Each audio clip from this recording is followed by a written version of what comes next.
Hello and welcome to episode 516 of Ferg on the Freak. I'm that bloke from Rugby League Project, Andrew Ferguson. You can find me on Twitter at AndrewRLP. And join me as always is the glorious League Freak. You can also find on Twitter at LeagueFreak. How you going there, mate? I'm going very well, Andrew. How are you today? I'm doing fine. It's interesting coming out of a weekend and not being filled with rage. I'm just mellow. Yeah, look, welcome to my world. It's pretty cool to be able to win a footy game. How good has the NRL been this year so far? It's been like really exciting, all the games. There's been a couple of duds, but you're going to get that. But for the most part, we've seen some really interesting things happen. Yeah, and some surprising things. As much, we can talk about the fact that West Tigers have won one of their first two games of the year. But to me, the biggest surprise is how much utter garbage South Sydney are turning out at the moment. Yeah, they're in a bad place. And, like, you kind of expected them. I wrote about them this week, how maybe it's time for them to rebuild rather than retool, basically, and how some of their key players are, they're the wrong side of 30. And that doesn't mean that they're not playing well, but at some point you do have to start to look towards the future. And, I think maybe that these results that they're getting early in the season, that it's one of the things that is a warning sign for them that if they continue down the pathway where they feel as though they're a contender, it's just going to get worse for them. And so it might be time to maybe move some players into different positions and start to look towards the future. I think it all revolves around Lachlan Ilias as well. Like, he needs to be the one running that team, and they need to turn the keys over to him. And I think until they do that, they're just going to get worse because some of their key players are going to eventually retire. And then what do? Like, you got to hand the keys over to someone. Well, the crazy thing I noticed in that game against the Roosters on the weekend is they're almost largely parking Cody Walker on the right-hand side when all of the great stuff he's ever done in his career has been on the left. Mm-hmm. So now they've not only taken their best attacking weapon away, but they've also put him out of position, and they've also ruined the whole left edge attack, and it's done nothing to help their right edge attack. Yeah. Which they've completely botched everything. Then their defence in the middle is just pedestrian. Yeah.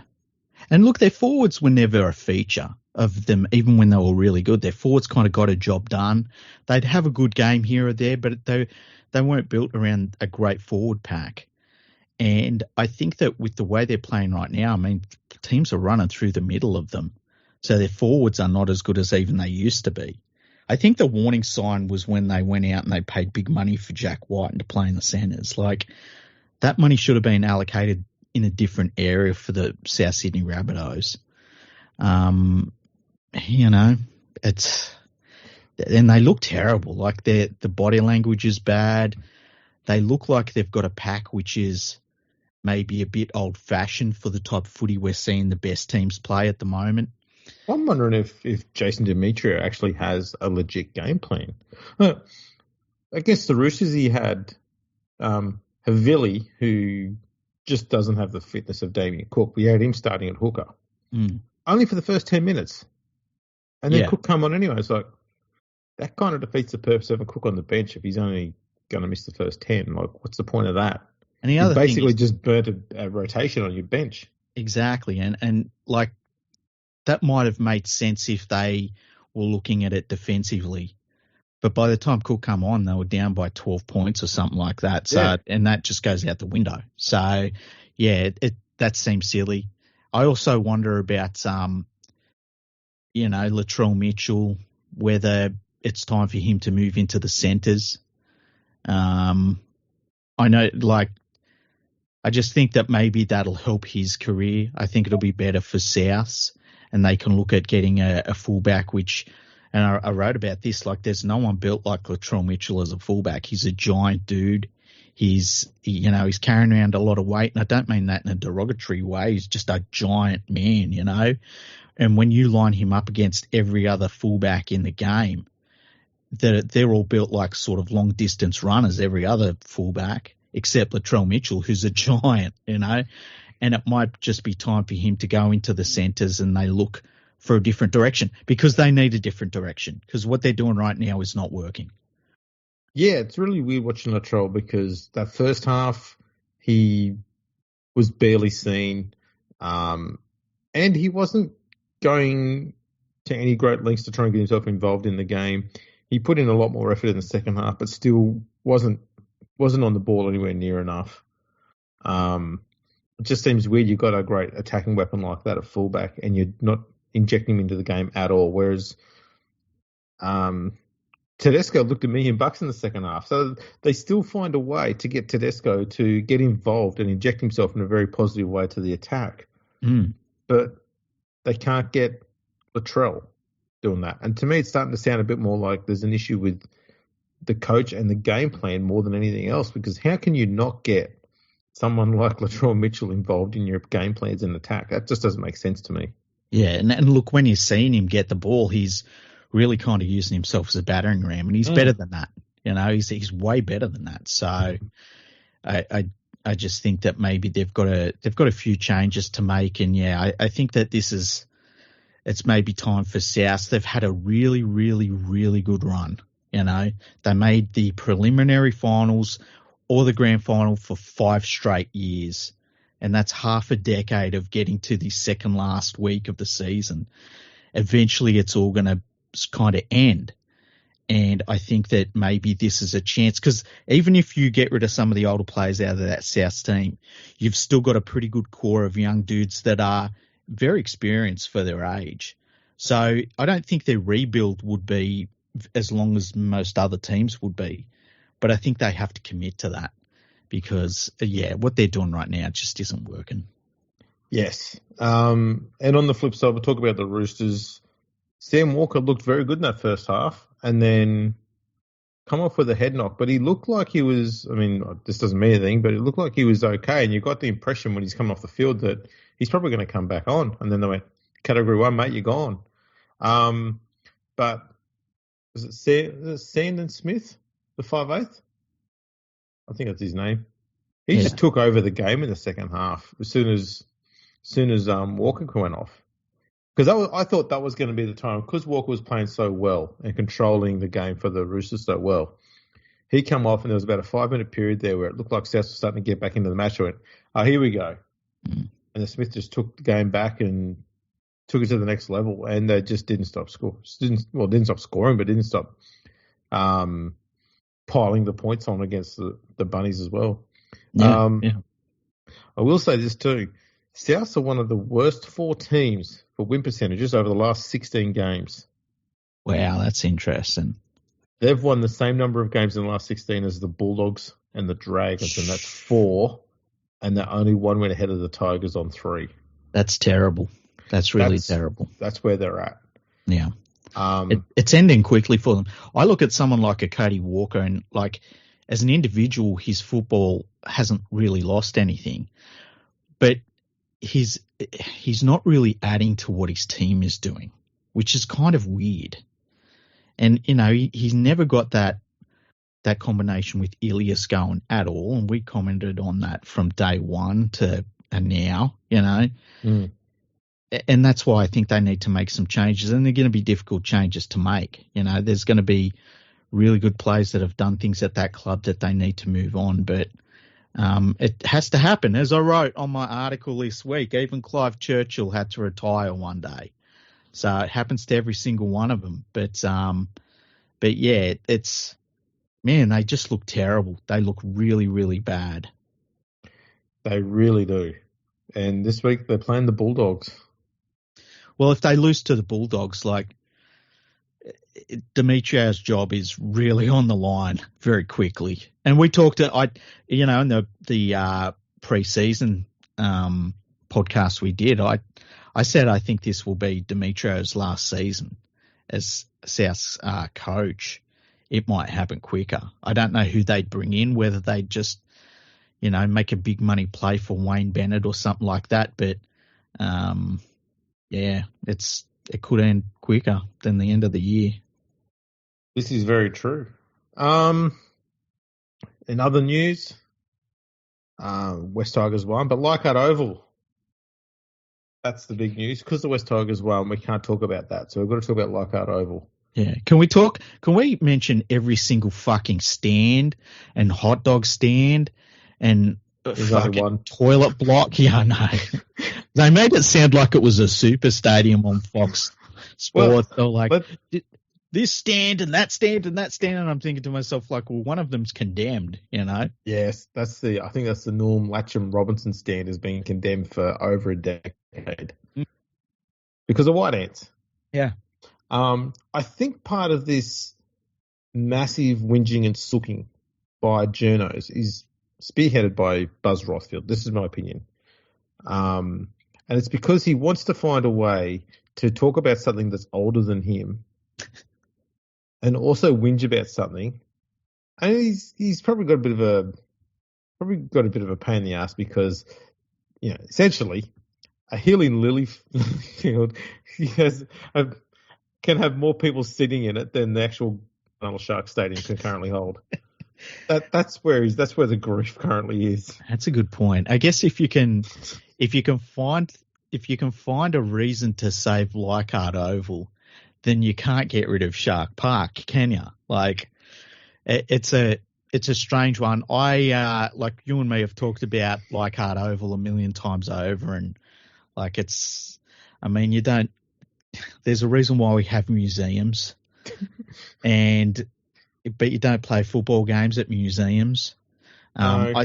I thought that Warren Smith made a really good point on Twitter, and he got smashed for it. But he said that, like, if you have a look at the people that are in the crowd on the hill, the one thing you don't see is older people or children, because it's a very specific group of people that want to sit on the hill and that can go for 2 hours, you know, doing that sort of thing. It's also, it's not a safe hill either because it is kind of steep. Yeah, yeah. And look, I've always been of the belief of, like, let's play footy games in the most comfortable venues we can where there are fewer reasons to not go to the game. You know, give people a comfortable seat that is undercover where they can get food, they can go to the toilets, they can park the car close by, they don't have to wait 2.5 hours to leave, all that sort of stuff. There's public transport available. Yeah, exactly. And if you do that, you're going to get more people to games. And I think we see that with the new stadiums. As soon as new stadiums open, crowds go up. Yeah. And then you've got Leichhardt Oval, which, like, you know, you're jamming people into a 1960s football field. But when even in the 1960s, they wouldn't have said, oh, this is fantastic. I think another really good point that Warren Smith made on Twitter was he was talking about the football stadium up in Newcastle. And he was saying how he remembers when it opened and how much it's developed since then. And there's nobody that wishes that it was back to what it used to be in 1998 when the Knights first entered the competition. That's a really good point. Like when you get a stadium upgrade, no one says, oh, man, I wish we had the days where, you know, the stadium just was grass hills and you could smell piss from a mile away. No one wants that. No. Some other weird comments was apparently someone was mentioning how Penrith now got gold-plated toilets. Yeah, I wish. I know they don't mean it literally, but I mean, fucking calm down, seriously. I believe it might have been the mayor of not Leichhardt, but you know, that general area. So someone who's got some power and some sway to actually get something done at Leichhardt, but never does. No, Andrew, he has no way to fund anything there. He's asking for money from the New South Wales government to fund it. Yeah. But can't get it done. He mentioned all of the football games that played there and left out the part like where it's mostly junior football. And the reason that junior football and other lower grades and stuff like going there is that the ground hire is dirt cheap because the ground is fucking dreadful. The playing surface is fine, but yeah, you can't. There's no parking there. So yeah, it's It's the perfect sort of venue for that lower grade stuff because you're not going to have an inundation of cars coming in because it's just the parents dropping off their kids. So it's only the parents who've got to park around the street. So you're not going to be trying to get even 9,000 people in there. You're trying to get about 90 people there. So it's just people parking around, and that's fine. Yeah. Because that's the thing. You've got to park on residential streets and in people's driveways and stuff everywhere to park around there. It's ridiculous. So that junior league stuff is it's perfect for that. The playing surface is fine, and you don't need a big ground for it. That's what those grounds are perfectly built for. And there's nothing wrong with Leichhardt still being used for that purpose, moving it forward. But, and I said in the last episode, it's not an NRL quality venue, and it hasn't been for some time. And if they want to talk about fixing that and rectifying it, then they're going to need first protocol. You can't talk about doing an upgrade while you have a fucking condemned stand, which is unsafe for the public to be in. So you've got to pull that thing down, right? And then you don't even have to build another stand there. Just put some basic seating in, so at least you can have some people sitting there. But that alone has cost you a ton of money, knocking that down, getting all that pest control done through there, because it's been absolutely riddled with white ants. Then you've got to go through and check that the rest of the stand hasn't been impacted at all, and I wouldn't be surprised if it has. Check the trees out the back to make sure there's been no white ants in there as well, and you might have to clear some of those out if they are. You're not going to be able to build much in the way of stands because of that. If you do, it's going to be expensive. There's no way it's going to cost $40 million or $100 million. The amount of money you have to outlay to get that place safe and then upgraded just by putting seats in there. We're not even talking about increasing the capacity there. You're probably going to end up, it's going to work out about even, to be honest. It's so much money. This is why governments and councils, doesn't matter what side of politics you're on, because they've all been in power there. This is why they've all gone, why would we put that much money in there when you can build a brand new stadium at Parramatta for about the same amount of money we might have to outlay to get Leichhardt up to scratch. And by the way, Parramatta just up the road. Yeah. And the new Sydney Football Stadium just up the road. The Olympic Stadium is just up the road. It's not like you have to drive very far to find a really good venue. Yeah, and for 3 games a year. Yeah, that's the other thing as well. It's just silliness. And apparently this evening Shane Richardson was interviewed somewhere. I'm not really sure where, but he was talking about how it's it's had its day Leichhardt, and they've got to look at moving forward from it. So that's good that the club has finally got that mindset about them, because we all know where their future lies, and it's not at Leichhardt Oval. And it wasn't even towards the end of the Balmain Tigers. They knew that. Yeah. So it's all of this nostalgia stuff. I get it. Nostalgia is very powerful, but nostalgia doesn't pay the bills. No. And that's what it comes down to. And exactly, if it was worth investing in Leichhardt Oval, guess what? Someone would have invested in Leichhardt Oval. Yeah, it would have happened long before now. Yep. And that's the thing. While we keep trying to play games at Leichhardt Oval, we're taking games away from Campbelltown, which is in turn denying that venue from having enough games to attract any government funding to get that thing upgraded as well. Yeah. So they're white-anting themselves, which is stupid. And to have some fucking councillor from what I consider an inner city suburb to be having shots at the 3-time premiers because they finally got an upgrade to their stadium. Go fuck yourself, buddy. I'm going to say that council's only doing that because it gets them on the news, because that's all they want. Yeah, exactly. Because if they wanted this ground fixed up, they would have done something about it a long time before now. He can go and eat a fucking dick. Just another Lee hat stand. Now that we've got that bullshit out of the way, let's get into that game. Yeah. This is the first time I've seen the West Tigers put in a consistent, solid 80 minutes defensively in I don't know how long. Yeah. Well, but look, before the game, I saw Benji Marshall being interviewed on Fox Sports, and he said, rugby league's a funny game because the team that runs the hardest and the team that tackles the best usually wins the game, and that's what we're aiming to do. And I was thinking, man, Benji, I wish it was that easy. And honestly, that's what it was. Like, that's all it was. And I think what it did is it showed that the Cronulla Sharks don't really have that extra gear, because when the West Tigers went to that point where they were like playing really, really well, the Sharks just couldn't go with them. And Nico Hines was he was trying, but he was a bit lost at sea. And yeah, it was just a real basic get in there and have a go at it. And on top of that, like Api Coruscant had his first half of footy was outrageously good. Like, it was incredible. I couldn't touch him. I think the thing that gets me, okay, and I mentioned this in the preview that we did, season preview, is that when the Sharks have to start chasing points, they panic and they forget about all of their game plans and all the things that have always worked for them when they start from in front. Yeah. They go away from every system that they know works and they just do dumb shit. And one of the classic ones, and they did it over and over again against the Tigers, is they just keep shifting the ball around. So when the Sharks are playing good, they usually get this bit of a rhythm going where they go one out, go left. One out, go left or right. One out, go right. One out, spread it around, try and score points. And it's just this constant bringing the defence in, spreading them out, bring them in, spread them out. And it's just that constant moving around until you try and find a gap somewhere. And when they're attacking well, they keep doing that until they find that gap and they exploit that gap and they score points through it.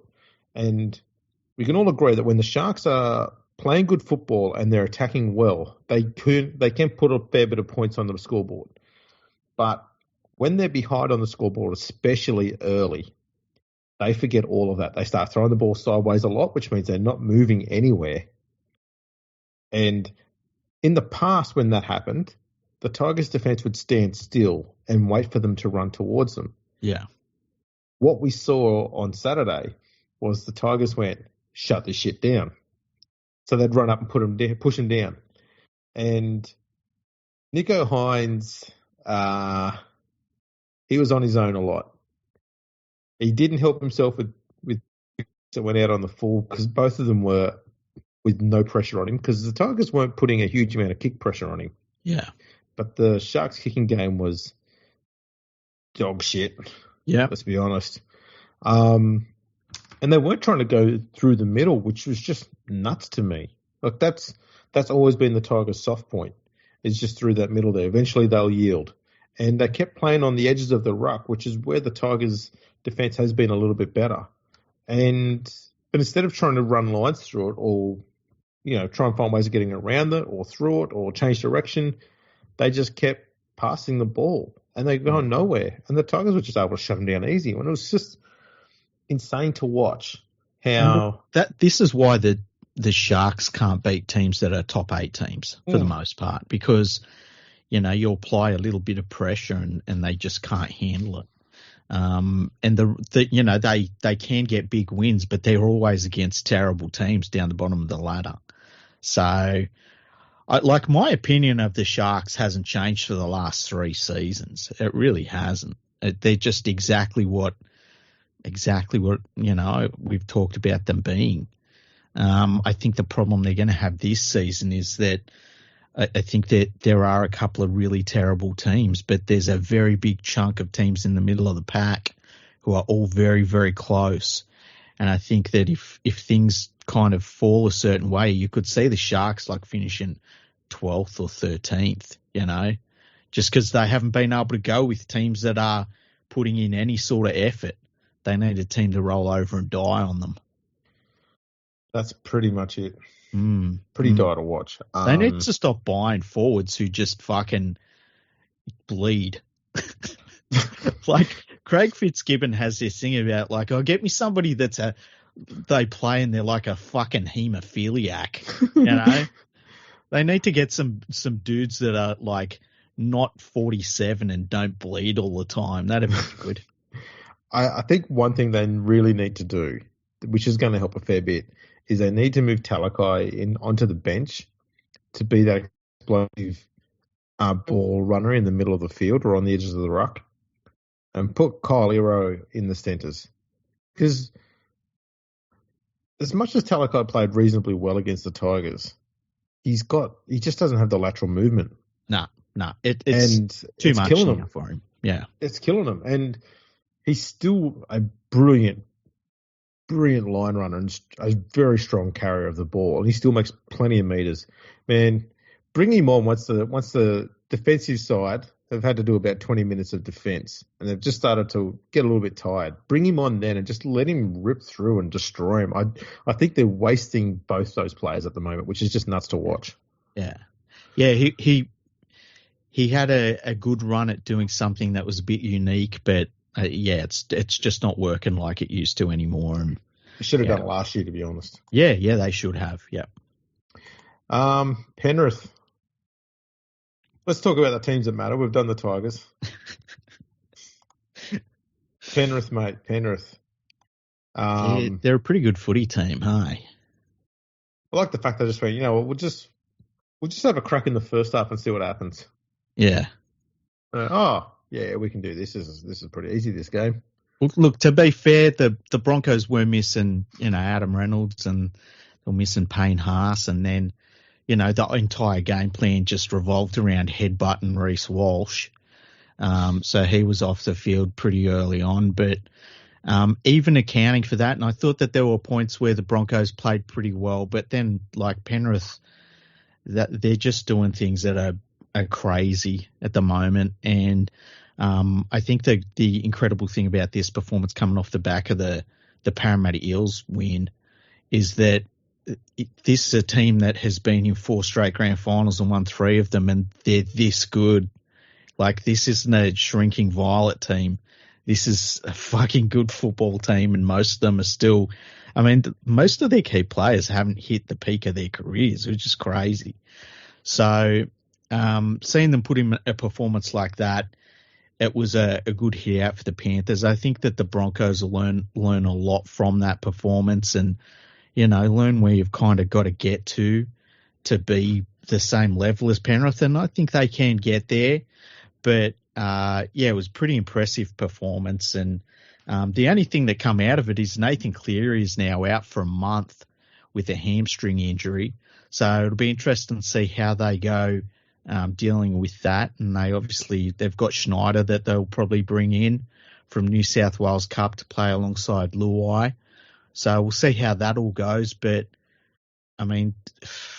it's you kind of can't bet against them at this point. They're a crazy football team. They're doing some shit that is just unbelievable. A month, so 4 weeks? What's that? 4 weeks we reckon he's going to be out for? Yeah, they reckon he's going to be out for 4 weeks. I don't know when James Fisher-Harris is back, but it's there was a little whisper that he might have been back this week, but I don't think he will be. The thing that works for Penrith there is the fact they've got a bye coming up in round 6. Mm-hmm. But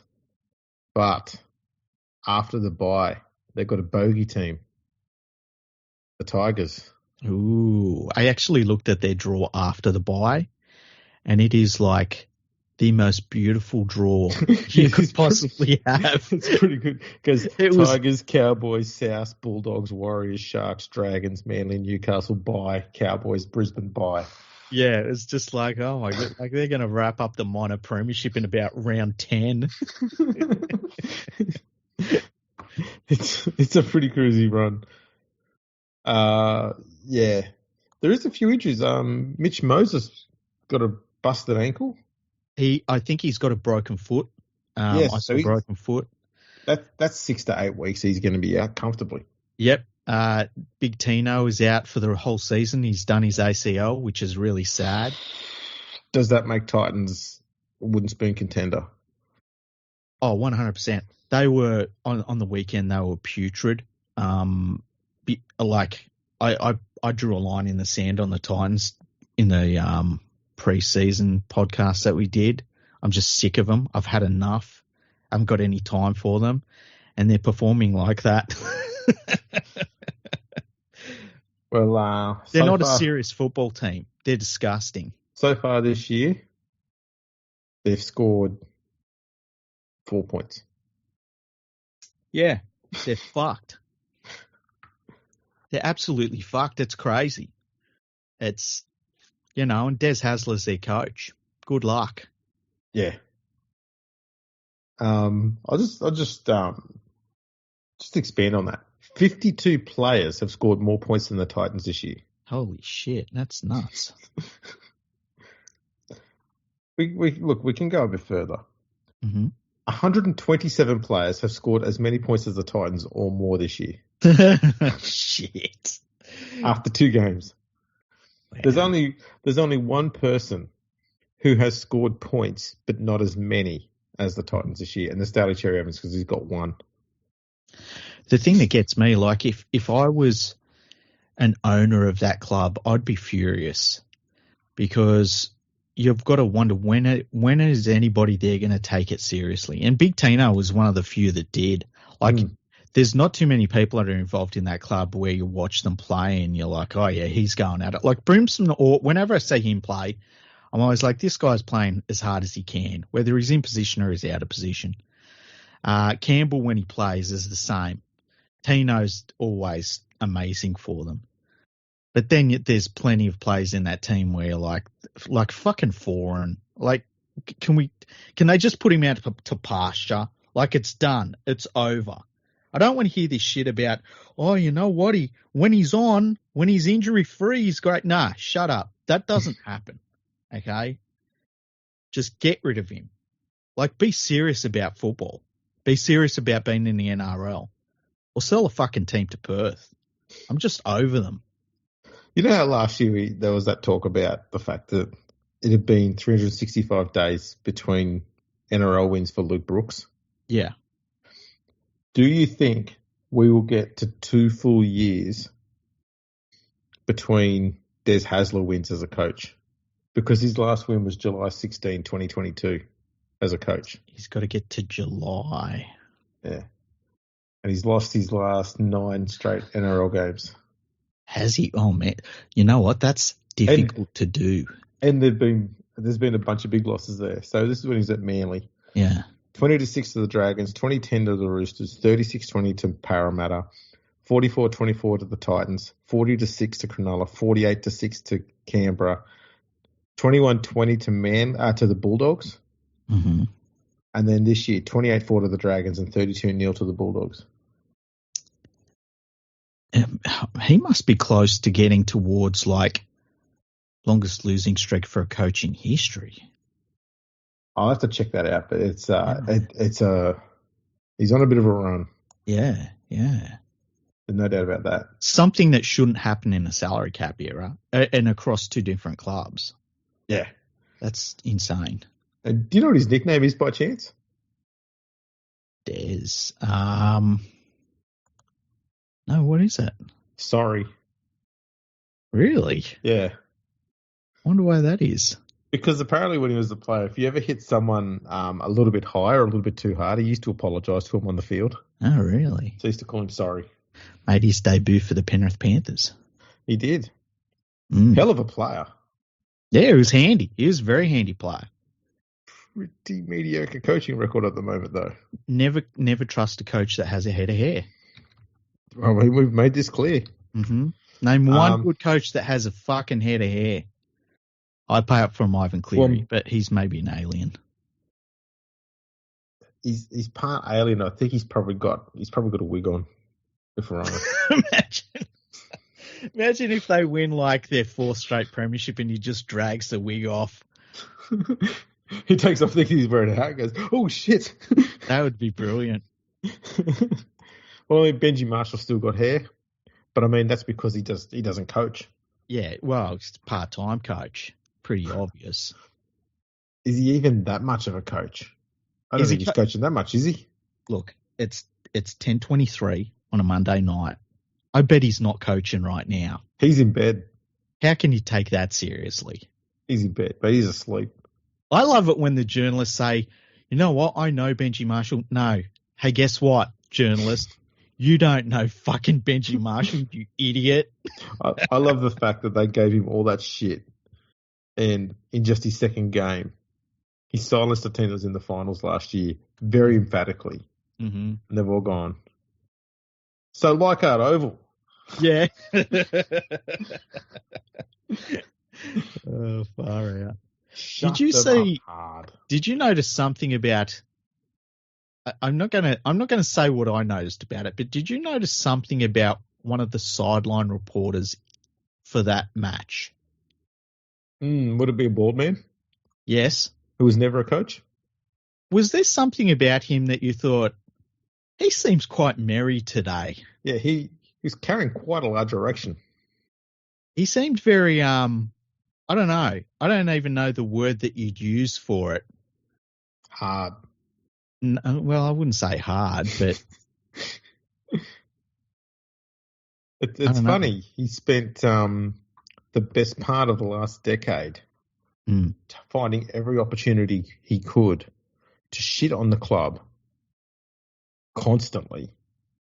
When he had, because it's a point you've made well over the entire lifetime of this podcast. He thinks he's an insider, and he just isn't.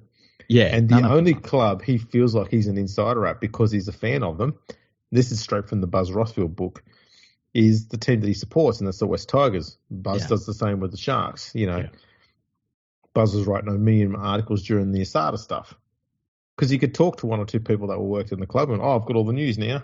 And that's what Hooper did. You know, there was one or two useless pricks who were involved at the club who would talk to the journos all the time, and Hooper knew who they were, and so he kept talking to them and kept getting all the news. Spreading bullshit and rumours and all this crap around just to make himself prominent, but not to actually report on anything that's actual news. And now that all that's stopped, and he went on a brief period of, you know, sooking about the club. Yeah. And then they come out with a big win at Leichhardt, and he's gone, I love this club. And going, you know what? There's a difference between having the shits with the way a club's run, like I've had, right? But I wouldn't go around spreading rumours around and death riding the fucking club and, you know, only talking about all the... trying to think the best way to put it to sum up what he'd done. Well, the thing all the absolute failures of the club and how it has absolutely no future, because that's kind of the way he always talked about it. And we'd always talked about, it's hard not to talk about all the fucking failings and the miseries of the club, but it was more often than not constructive. There was always a suggestion on what they should be doing to make things better and how they could improve themselves and how they could look forward to the future. And I always say that there's still something for them to move forwards to. They've just got to make the right decisions and where those decisions need to be made. And that's realistic. And he's not working from a realistic base. He's working from a base of, I need to say as much stuff as I can about anything at all. And the only club that I can figure out what to do is the one that leaks to me. And it's just the West Tigers are the only one. And now that's not happening. And that's why he's seen this change in attitude, is because he's now got no leads for any news whatsoever, because the only ones he was getting from was Lee Hatstand, and he's not there anymore. That's it. So he's got to be nice now. He's got to play nice. And this is what you're going to get. And it's sycophantic bullshit. Fuck, I hate him. He's such a dickhead. They all are. They all are. I keep yo-yoing around trying to figure out which one's the worst, because they keep doing something dumb. Oh, it's Dean Ritchie. It's Dean Ritchie. I'm pretty confident it is. Yeah. I'm surprised he hasn't had it. Has he shit on Latrell Mitchell this week? Give it time. Okay. He's got a cycle. He's got a few hot button topics he pushes on every now and then. He likes his fucking eggs over easy. Like there'll be something. Oh God, I hope that's the story. So some of the other games, let's see. Warriors beat the Raiders 18-10. I didn't get to watch this one. I did. Warriors looked really good. Warriors, they needed to win. They couldn't start the season 0-3 with the patches that they'd had that looked so good. And with all of that support that they've got in New Zealand and everyone's excited, they couldn't start 0-3. And they got the job done against the Canberra Raiders. It was interesting to see Raiders fans were blowing up about it, about the video referee and all that. They just got beat. They just flat out got beat. and that the Raiders were making some typical Raiders mistakes. Rapana, who I saw I think it was one of the Raiders fan websites, player of the match for the Raiders only. But he had a Rapana game, man. He was fucking terrible. And yeah, it was a real typical Canberra Raiders performance, but the Warriors played really well. So it was good to see them win in front of a big crowd in Christchurch too. So that was great to see. That's good. And I hear that RTS had to fill in at fullback at the end. He did a little bit, yeah, and he did it all right. You know, of course he did. He'd have been loving that. Yeah, he must have felt right at home. Hey, he's been playing all right in the centres though. I think that it's a good idea for them to keep him out there in the centres, and you know he'll get the job done there. And if they need him at fullback, he's a really good fullback option. Insanely good. Bulldogs just belted the Titans in the second half. I didn't see this game, hey, because I turned it on, right? And I was like, here we go. And then the Titans basically bombed a try immediately. And like when I say bombed a try, everything was done.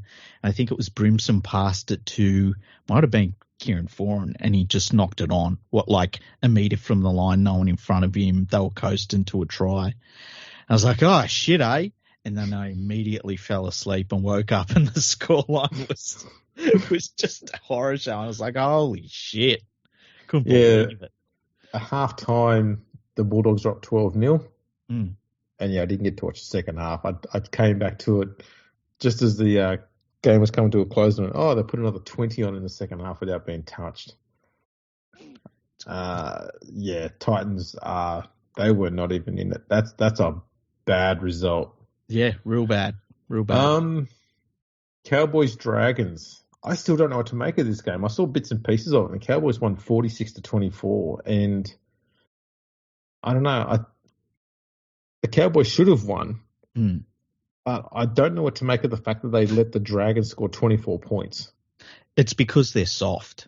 They're really, really soft.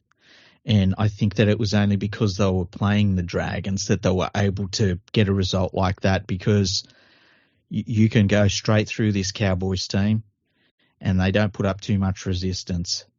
And so, yeah, I think that the Cowboys will finish in the top 8 just for the fact that they will do this to teams that are not great, but there's zero chance of being premiers, because teams like the Storm and the Panthers, even Parramatta, are just going to walk through them.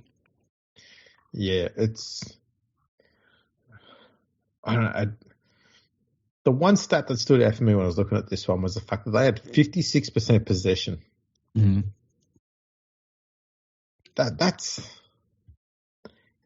That's a lot of ball to have. In these games, you're not going to, very rarely, you're going to see a team gets to 60%. So to get up around 56 is pretty high.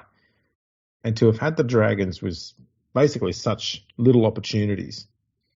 Put on 24 points. Yeah. And look, to be honest, 18 of them were in the first half. Yeah, like in early in the match, it looked like the Dragons were absolutely going to flog them, and it turned around. But yeah, the Cowboys just don't have it up front, and it's going to cost them this year. So you can't look at them as a real contender. Like, they're going to be fun to watch, but I think we'll see a lot of score lines like this out of them, where the opposition, like, they'll win a game, but the opposition scored way too many points. Yeah. On Sunday, Parramatta beat Manly 28-24. Yeah, this was a fun game to watch. And it's funny because in the aftermath of it, it's all descended into, did Jake Trbojevic deserve to be penalised for an obstruction call? And I did a tweet about this, and there were a lot of people that agreed, but there were some people that got pissy about it and were like, It's weird. Dudes on Twitter act like fucking teenage girls when you say something bad about their footy team. Even when you just don't agree with them about their footy team, they turn into fucking like mean girls. It's really weird. But yeah, like, I don't know. Did you see that obstruction call? I thought it was really straightforward. Yeah, I must admit, I did see it. And I don't know what the drama was. Like, he goes up, he stops in the line. He literally, the line gets, accordions up on Jake Trbojevic, and they run through the exact hole that is left there because the line couldn't go across. And there were people that were like, oh, the fucking Parramatta player should have been desperately trying to get around him. It's like, when the rules allowed a defensive player to obstruct the defensive line. Do you remember when that rule was written? No. It was in 1895. Like, it's not a new rule, people. You can't do it. So why are people arguing about it? Like, shut the fuck up, you idiots. It's nuts. And to be honest, Jake Trbojevic has done this a few times in his career. And you'll see a lot of teams will be, Manly used to do it a lot and they got out of it. But they used to have a lot of players who they would run a decoy line, but they just jog to the line and stop there. Yeah. And they used to, like, Martin Tapau used to do it a lot there when he was with them. Curtis Siren used to do it a lot. Jake, not as often as they did, but he would do it every now and then. And more often than not, it would lead to tries that they would go and score away from where that obstruction happened, have to get recalled because they've obstructed someone in the back play. Yeah. You just keep running through. You don't have to sprint through, just jog 5 more steps and you're out of the way and the try gets awarded. It's the laziest, dumbest thing you could do. And it's always a penalty. It will always be a penalty. It is just so black and white. And it's funny, people were like, oh, I understand that technically it's in the rule book, but common sense, it's like, no, fucking common sense states that if you go up and you stop the defensive line from sliding across and then you run into the hole that's left there, that's a fucking penalty, man. And it was like people couldn't understand it. I don't know why. Yeah, it's a crazy one. That seemed cut and dried to me. Manly, though, I think they did pretty well given how little ball that they had for this entire game and how much Parramatta dominated most of the game. They did pretty well to be only down by 4 points at full time. Parramatta's defence is still a bit iffy at times. Mm-hmm. I don't know what to make of Parramatta, No, I'm the same. I'm more convinced about Manly being a solid team than I am about Parramatta, to be honest, after this game. So I think it's going to fall apart for Manly. And I will see. It probably will, but I think whenever you see a team keep up with an opponent who has dominated the game, to me that says more about the team that's behind in every stats metric, but they're somehow staying in the match, and it does about the team that's in front, but only just. Yeah. Like if you have that much possession, you're dominating the game everywhere, and had so much more second phase play for Parramatta, and they only won by 4. Something wrong with that attack. That's what I don't get about them. I can't put my finger on what to do with them. They're the new Newcastle Knights for me. I think Parramatta might be like the Cronulla Sharks over the last couple of years. That they'll do really well against not so good teams, but the really good teams. And look, they might jag wins here and there, but when it comes to the finals, I don't think the really good teams are going to worry about Parramatta. And I tell you what, Mitch Moses, and he's out for 2 months with broken foot, but if he could take one fucking game where he doesn't run around with his hands in the air, pleading with the referee to change results, like if he could do that and get rid of that loser bullshit, that would be great. That would be really good for his footy. He's got an uncle that used to do it all the time. Exactly. And how many fucking grand finals did he win? Yeah, that's right. Almost won if you could just kick the ball a bit harder. How you doing, Benny? Finally, Newcastle Knights beat the Storm 14-12.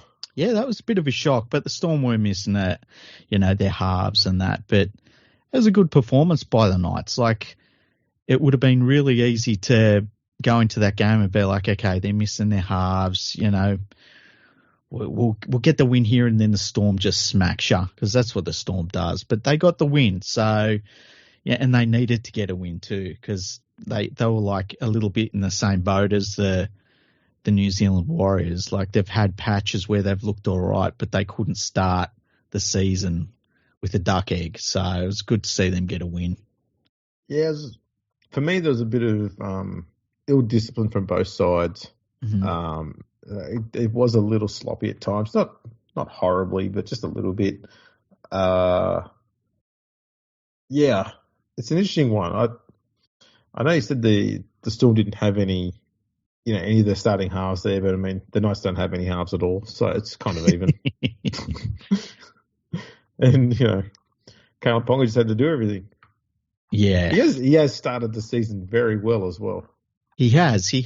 And if he was playing for Cronulla, he'd probably get 6 points every game. Yeah, but there's only one player who gets 6 points in every game. Yeah. But how fucking irrelevant are the Dalian Awards? It's crazy. But yeah, look, I don't think anyone's worrying too much about the Knights in the grand scheme of things. The thing that got me in this game was it was one of those matches where very early on, when the Melbourne Storm were making mistakes and stuff, Craig Bellamy wasn't blowing up, and I was like, oh, he thinks they can't win this game. Because whenever he feels like they can win the game, he's like frothing at the mouth and swearing at everyone, making everyone's life in the coach's box just horrible. And he was pretty chilled for this game. So I was like, oh yeah, he's resigned to this one. Yeah. It was an interesting week for results. I think there was a few that might have surprised a few people out of that. Yeah. And that's a good thing earlier in the competition. It is. It's fun. It's really fun when you get results that go against what you were expecting. And I know you and me are very much like, that's why we play the games. That where there's people out there that feels like when they have tipped something and a result doesn't go that way, that they're personally wounded, which is kind of funny. Fucking people's egos. They're like, oh, I'm fucking. It's like, no, that's why we play footy, man. That's right. And look, to be honest, the only thing that matters right now is that the Tigers are 9th again. Everything's right in the world. The yin and the yang and all that sort of gear. Yeah. Everything's just balanced perfectly. The world is in harmony. It's lovely. Maybe they should have gone with a part-time coach years ago, hey? Don't.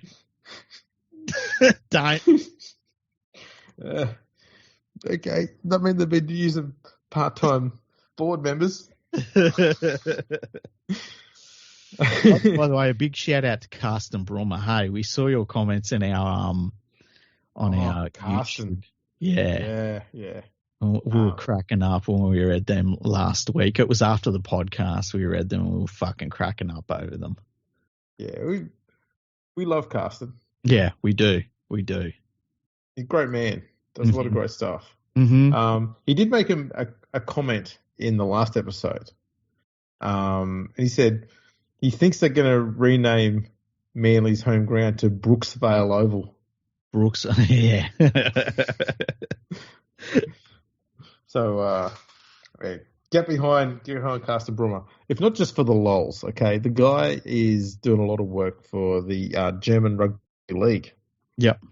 So, if you want to find out a bit more about what's going on in the European Rugby League, especially over in Germany there, get behind him. He'll give you an education. That's a good thing.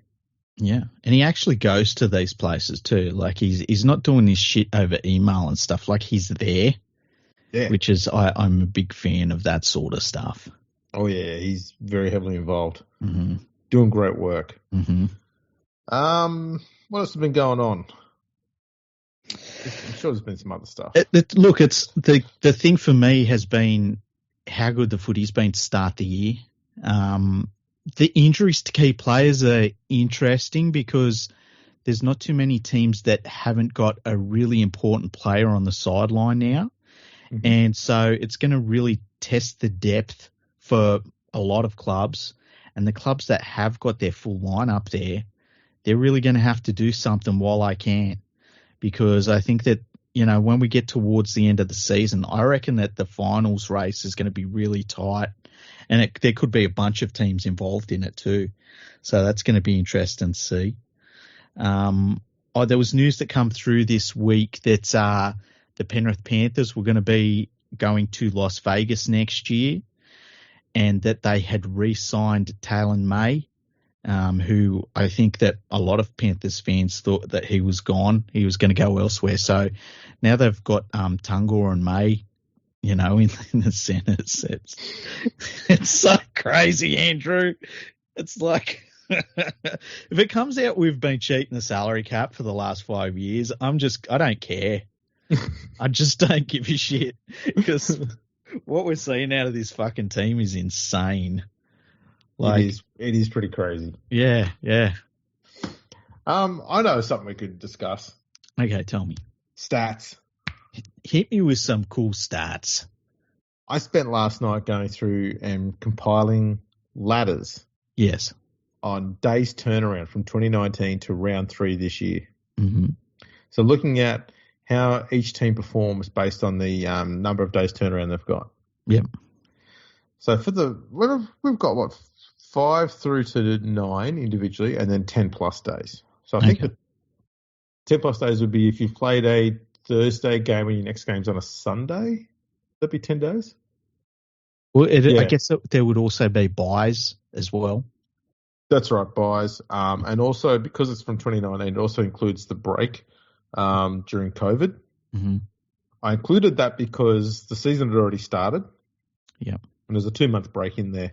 For those that don't remember, back in 2020, I believe it was, we had a period of time where there was this flu that we shut down the entire planet over.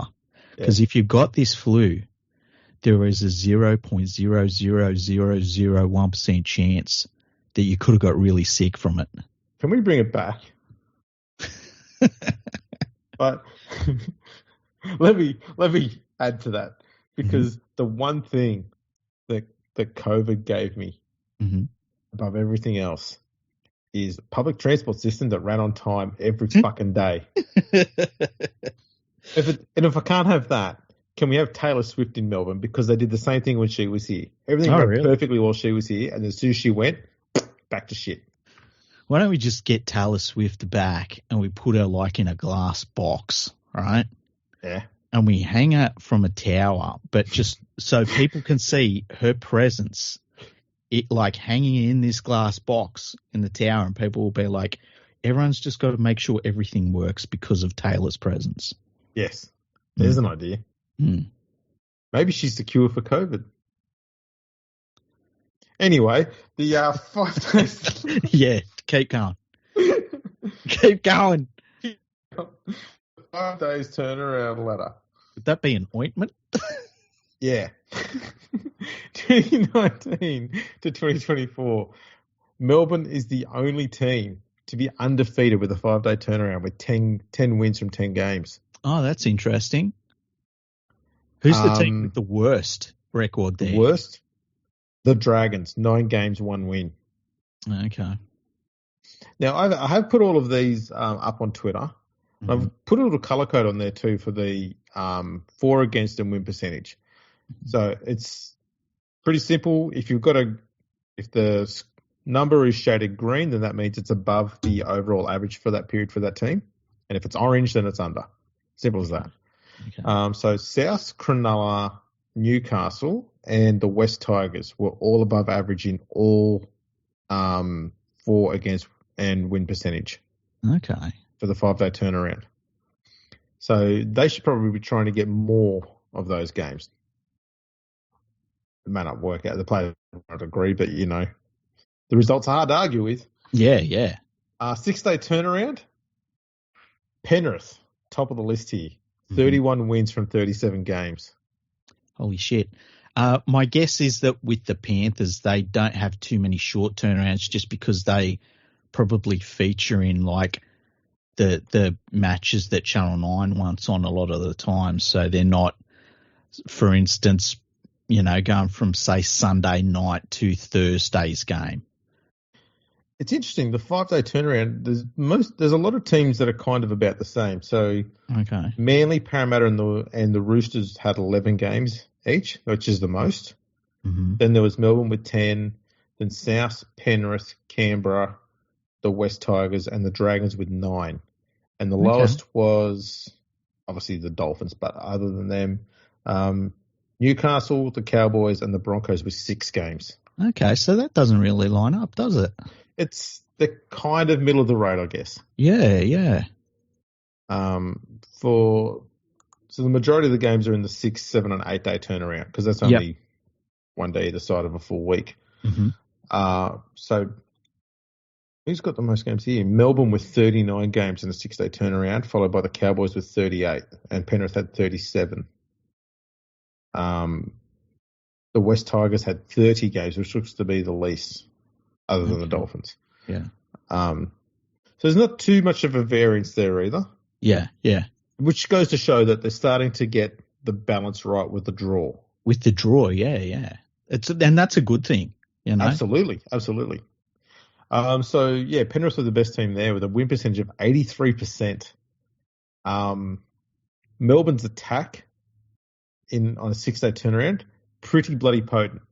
Scored 1,079 points in 39 games, which is a points difference of 442 points.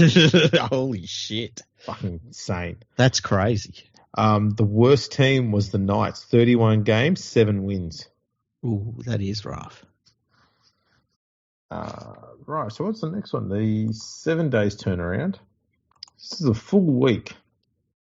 And this one has some pretty wild variances in it. Mm-hmm. So Penrith are at the top here again, 32 games, 24 wins. But we've got, just have a look, Canberra had 37 games, which is the most. And Manly's got the least with 23. Mm-hmm. That's a 14-game difference between most and least on the 7 day turnaround. It's Canterbury with the most. They've got 44 games on the 7 day turnaround. Crap. Yeah, and they won 11 of 44, and they've got the worst record. That's not a surprise. The West Tigers, 11 wins from 29 games. They're almost in the top 10 there. Nice. That's pretty solid. I wish they were 9th. Yeah, it would be. I don't think they finished 9th on any of these, sadly. Damn it. Throw them out. 8 days turnaround. Mm-hmm. Dolphins, 2 games, 2 wins. So they're at the top. Aside from that, the Roosters, 13 wins from 17 games. Yep. Followed by Melbourne and Penrith. The most games here is Canberra, South, Warriors, the Cowboys with 26 games, and the Dragons have only had 15. Oh, wow. And the West Tigers were last. 23 games, 6 wins. So if you give the Tigers, what we've learned from this, if you give the Tigers too much rest, they get shittier. They're better when they get less rest. That's funny. 9 days turnaround. This is where they start getting a little bit fewer in number. Mm-hmm. Penrith at the top here, equal with South, with 10 wins from 12 games. The Roosters have 10 wins from 13 games. Melbourne has 15 games with 9 days turnaround, which is the highest. Mm-hmm. And the Warriors and the Cowboys have the least number with 6 each. Okay. And the Dolphins at the bottom with 1 loss from 1 game. It's really interesting. They really have done a good job of balancing the draw up, haven't they? Yeah, that's the thing I found really fascinating about this. Other than the 7 day turnaround one, where there's a pretty big variance, most of them are within 10 games when it's really high, and 5 games it's a lot less. I always find it interesting when people talk about who's had a tougher draw and that sort of thing, because I think it all evens out over the course of a year. But then you look at, as we were talking about earlier, the Panthers run after their upcoming bye, and that's clearly a very, very easy draw for them. But I bet that their run into the finals is really, really rough, just to counter that. But, yeah, the NRL doing a good job with their draws. That's great to see. I wonder who does the draws.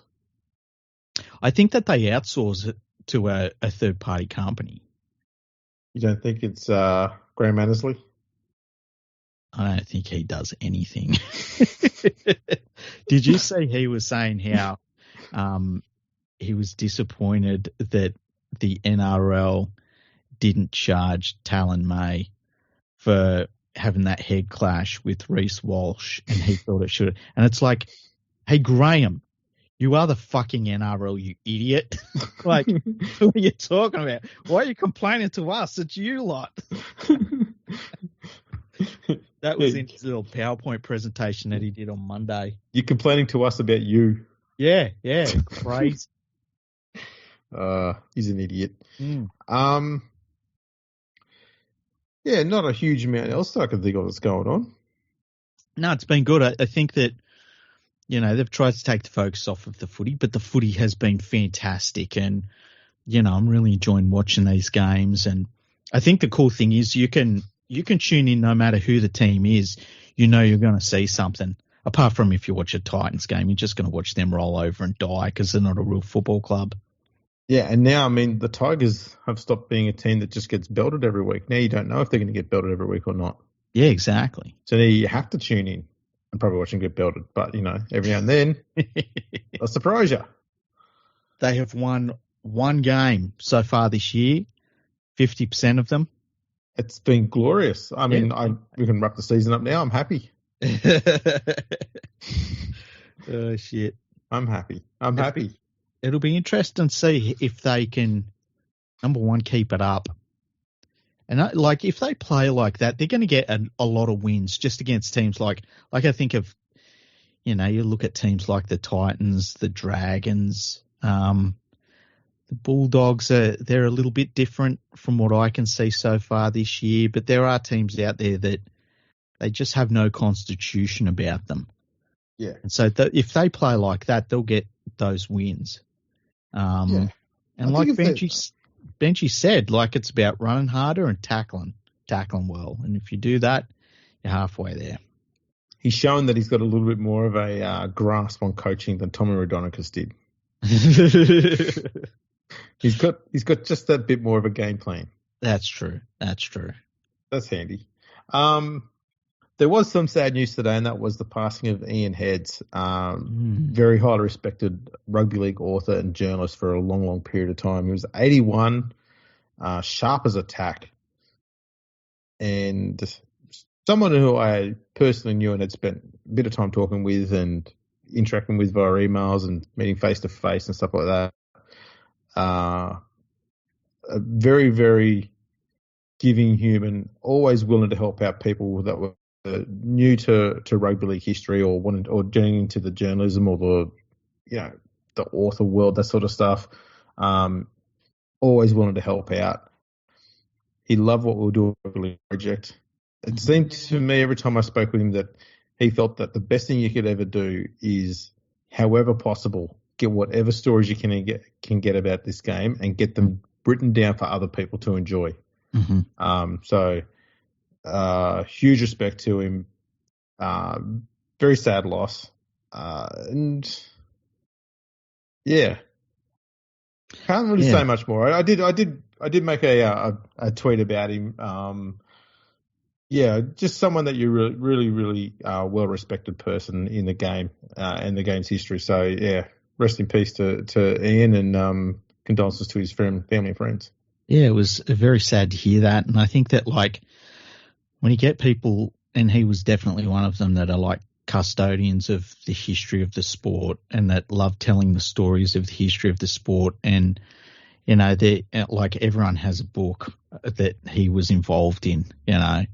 And yeah, it was sad to hear of his passing. It made me think about all of the, you know, just the rugby league history that he knew about. That's, you know, such a great resource of a person that you could talk about the game, like, in so many different eras. You could talk about it with him, and now he's not with us anymore. But I mean, he wrote so many amazing things about the game's history. And yeah, so when I heard about his pass, and it was very sad. I know he was really, really generous to you guys at Rugby League Project. And as you say, it's because he really liked what you were doing. And, you know, it made me actually think about how, like, you get to that point where some of the historians that we grew up reading their books and things like that, and, you know, they are getting on now, and it's up to the next generation. And I guess you're part of that next generation of rugby league historians. And, you know, I guess there'll come a point where it'll be the next generation, and you'll get an email or something, or you'll talk to somebody, some young dude that's, you know, got this fascination for the game's history, and you'll have that moment. And it's really cool to think about passing down that sort of thing. And I think that, you know, Ian would have wanted that to be part of his legacy, that he sort of took up the baton of rugby league history, and he sort of passed it forward to others to keep running with. So, yeah. Yeah, I mean, he's also seen quite a evolution in how rugby league was reported on and spoken about from when he first joined the journalism ranks to how it was, you know, when he departed. And we're already seeing currently every one of us that are on the internet all the time, we're currently seeing the further evolution of that, and that is a lot of independent people analysing the game in new and more amazing ways that's never been done before. Yeah.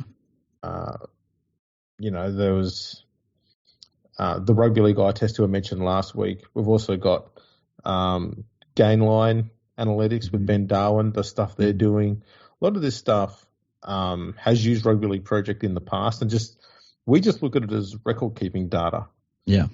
But they've taken of that stuff, and with their skill sets and other data sources that they've got, have managed to turn it into something far more intensive, in depth, and telling, and helpful, and useful, and obviously very, very, you know, invaluable to read and to study. And clubs are using this stuff as well. And it's amazing how the evolution of that record keeping and the recording of the game's history, how that's changed. It used to just be put it into a book, and then it goes into podcasts, it goes into YouTube videos, it goes into stats. It just, because it's all getting digitized like that, it is actually now properly being looked after forever.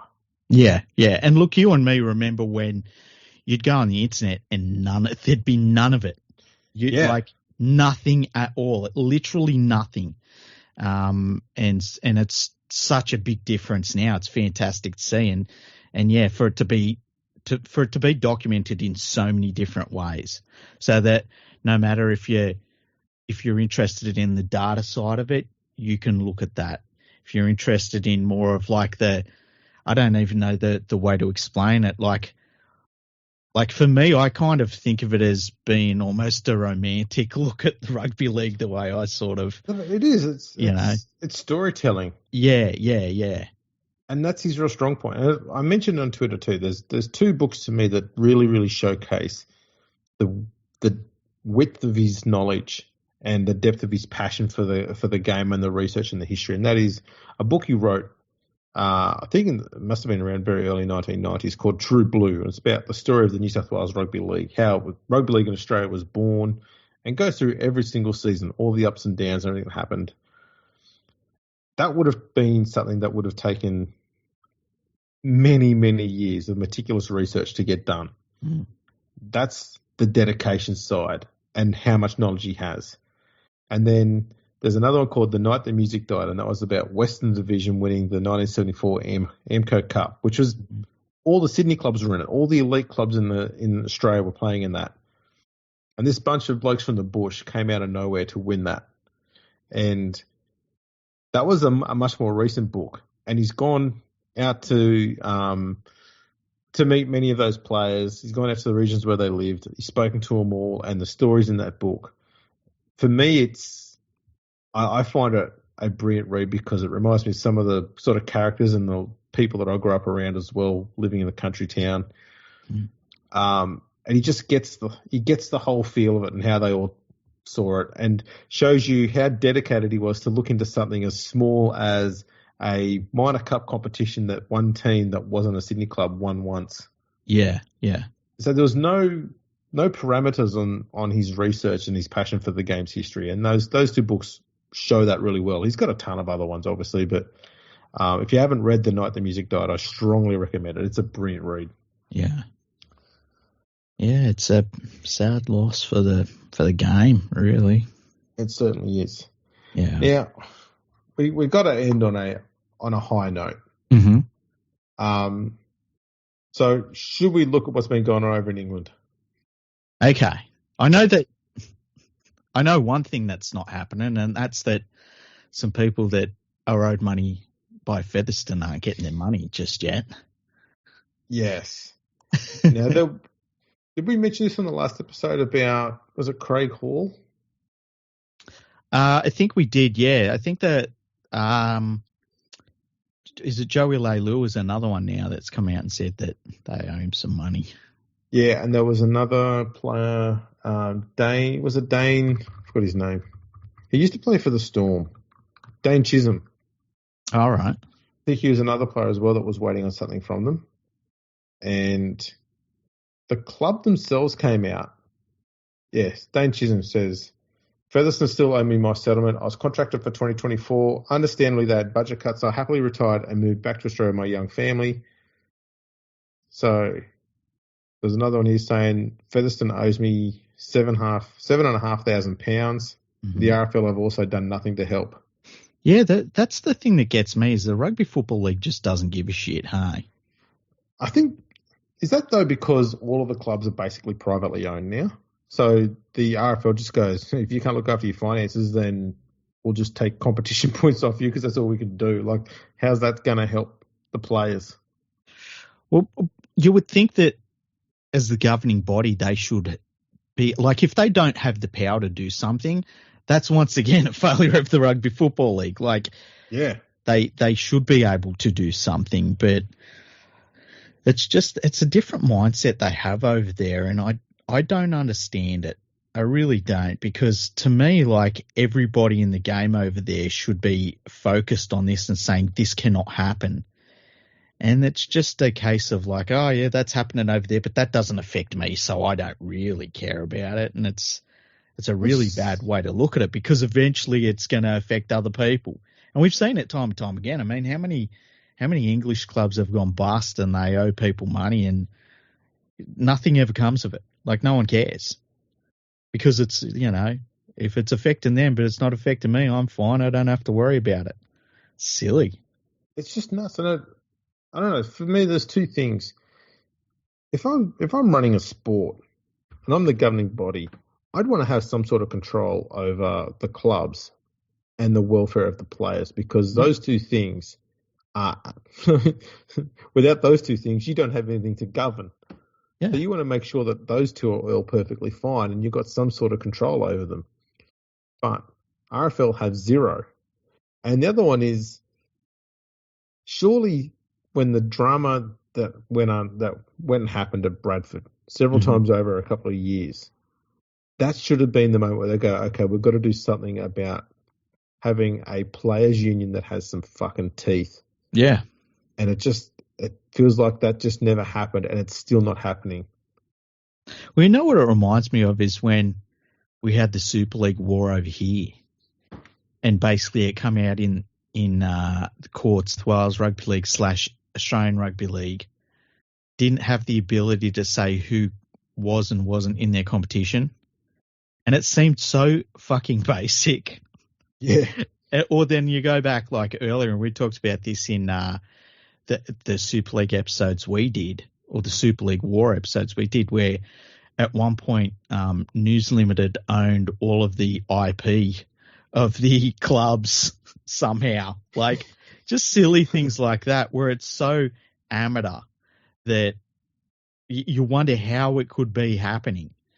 And that's one of the good things that happened with the formation of the National Rugby League, in that because it come out of basically court case after court case after court case, and then the lawyers got together and said, okay, we're going to make this merged competition. And it was the lawyers that did it. They dotted the I's and crossed the T's. Because it was lawyers that put it together, we had a competition where the NRL actually could say who was and was not in their competition. They had all of these, the legal framework to make things actually happen. So that, and I think about, like, say, when the Melbourne Storm was caught breaking the salary cap, the NRL could strip them of points and premierships and fine them and stuff. And they had the legal framework to actually do that and enforce that.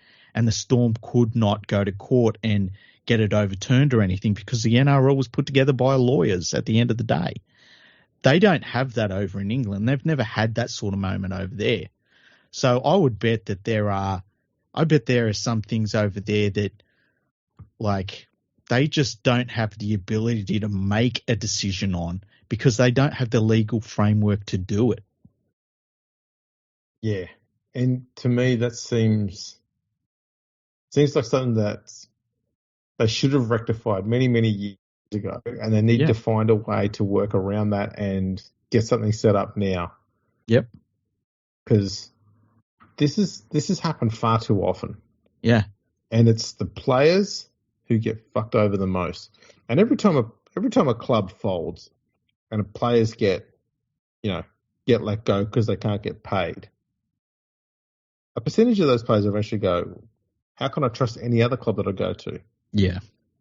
So they go, I'm just going to go back to Australia and I'll play club football there, or I'll go and play rugby union, or I'll just retire or something like that. And you start turning a bunch of players away from the game. And sure, they might be experienced ones, but it also means that you could end up with a bunch of young players that come to the game and they're not too sure if they're going to get guaranteed money or not. And that's kind of important when you're playing a full-time professional sport. Yeah, it's what the sport was founded on, making sure you get compensated for your time playing the sport. And here we are in 2024 and, players are getting shortchanged by one of the clubs. It's fucking outrageous, quite honestly. But there isn't a drive over there to really rectify it on any great scale. It's just, they don't mind allowing it to happen to other people. And they talk big game. They really do. They talk, let's get a players association together, and that's all just bullshit. It's absolute bullshit. It really is. Something that we did mention in the last episode was something that we found about the International Rugby League. Oh, yeah. Forgot about this. We were mucking around one day. And I don't know what we were looking for, but we went onto the ABN website and we were looking up something about rugby league. And I found the International Rugby League had an ABN in Australia. I looked it up. I'm getting the impression that it was something that someone took advantage of because no one else had claimed it. Kind of like what you do with websites. How dare you? Domains. But exactly like that, yes. Because this person has a bunch of ABNs that have existed under this sign, like Fair Dick and Builds, Mudgee Sheds, Seven Valley Sheds. Yeah, it's really interesting, and they have the ABN for International Rugby League. Yeah. Because what we were doing, because me and Andrew, sometimes the podcast ends, and it's like, about midnight when it does, and we'll be talking, and then all of a sudden it's 2:30 a.m. and we're looking into, like, who actually owns the International Rugby League? And, like, they owe money to they don't owe money, but they lend money from the Rugby League International Federation, which is still a company somehow. But who owns that company? That's right. Where have they got that money from? Right. And now I'm reverse engineering. That's right. So now I remember how we got there. Because we're looking into the one report that we've seen, financial report we've seen for the International Rugby League. Mm. And when they became the International Rugby League, after being the Rugby League International Federation, they borrowed money from the Australian Rugby League not the NRL. It was a body called the Australian Rugby League. It was a body that they borrowed money from to set up International Rugby League, I imagine. And so we were trying to figure out who was running the Australian Rugby League that they borrowed money from. So we weren't coming up with many places. So I thought I'll go and look up their ABN, see if they had one. And that's how we got to this point. And then we started looking up some bloke who owned sheds. Hang on. And we've kind of worked out that, like, so the International Rugby League is an organisation that was formed, but it's got this complex web, but like from its past, and it's just all very strange. Like, it's not as straightforward as it seems, and it's like, it's just weird. It's very weird that this is how International Rugby League is. Like, it's even weirder than I think you and me even suspected it to be. And how it all works, I don't really know. But like, me and you were guessing that maybe it's possible that the International Rugby Leagues was set up so that if it gets into dire financial trouble, it can be kind of cut away as an organisation, and below it is still some sort of infrastructure that you've got the ability to set up a new company and, you know, go forward with a new company. But we weren't really sure. It's just very weird. Yeah, and nothing in their financial reports is ever explained or understood or clear, and nothing's been explained in the past. So the report was throwing up more questions than answers, which is never a good thing from a financial report. No. Not saying that they're withholding information. It's more the fact that because it's the first one that I've seen them produce publicly, you kind of want to go, well, hang on, how did we get to this point, and why is this money being borrowed, and who's that from, and what's it for? And you just want to know what's going on there. Yeah. But yeah, there's nothing explained. It's just like, oh yeah, this happened. And if you ask us, no, it happened. Let's just move forward, shall we? Yeah, it's a little bit strange, and like, we're not suggesting anything like terrible's going on or anything. No. It's just this weird, complex web of like stuff, and it'd be cool if it was, you know, and it doesn't really need to be explained if it works, but as just not as straightforward as we kind of thought it would be. That's right. Like, you kind of, if there's been a chunk of money borrowed from the international body, from specifically one nation's rugby league competition, the concern I've got is not so much about the money they've borrowed or what it's going to be used for or how much it is. It's more about, does that body that they've borrowed it from now have some sort of power or say or control over how the international body functions? That's a pretty major deal. Yeah. You know, and there's just things like that. So you want to know if the ARL, the thing that they've borrowed money from, is completely separate from the NRL, or whether it's got some sort of links to it, or whether it's just some other weird random thing, or whether it's just some bloke who sells sheds out in the middle of the bush. You know? Yeah. It'd just be nice to know. It could be like, dude, I just registered. I was drunk one night. I registered the name. I don't even know anything about it. Because I legit thought I was going to find an address out near Penrith somewhere. That would be funny, huh? Imagine if I, like, in some weird way, I ended up actually owning all of International Rugby League. The way you know I don't is that there are people that I would have fired a long time ago. See, I'm thinking maybe that was just a front. That would be pretty cool. That's a pretty good front. You know what? I'll buy it, and then I'll put these incompetent people in charge. And then I'll just lambaste them the whole time, and no one will know it was me. So it's all and it turns out that I'm actually a rugby union fan. And I'm trying to undermine International Rugby League to undermine the game one day.